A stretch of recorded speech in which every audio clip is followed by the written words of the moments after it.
So as the crow flies, Gurley, Nebraska is that way about 10 miles, and Sinful Sydney, as the local farmers like to call it, is that way about another 10 miles.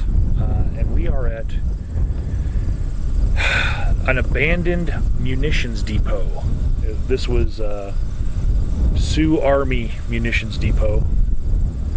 And if you look down here, you see all these berms that are being farmed around now.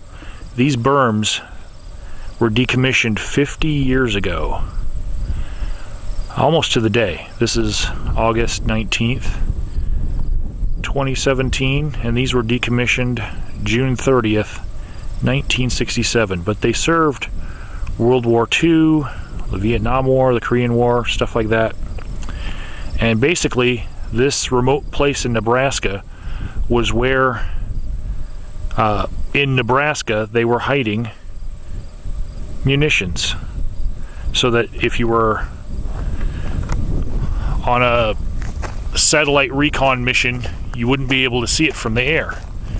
Now, with these berms matching the local foliage, I can imagine this would be pretty hard to see with really old satellite photography. But now that the farmers are farming around them like that, they kind of stick out like sore thumbs, especially some of them in that direction.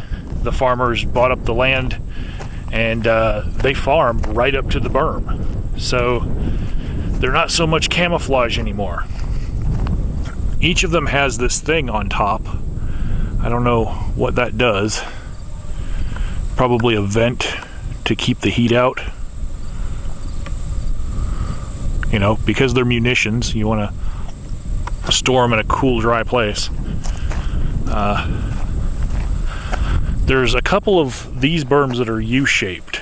I don't know what you would do with those, but some of them are scattered in between the round domes, and each one of these is locked by a padlock, and I imagine somebody really doesn't want us to go in there. But I'll walk right up to the door for you. But yeah, we've been driving by miles and miles of these little munition sites. Nice little wild sunflowers.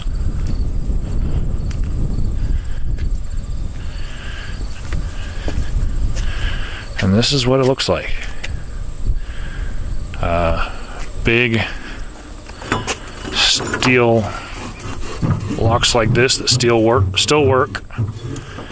And then I guess this broke off right here, but that would be where you'd put the lock. So they've chained this one shut with just a master lock. But we've heard that farmers actually use these to keep their farm equipment in.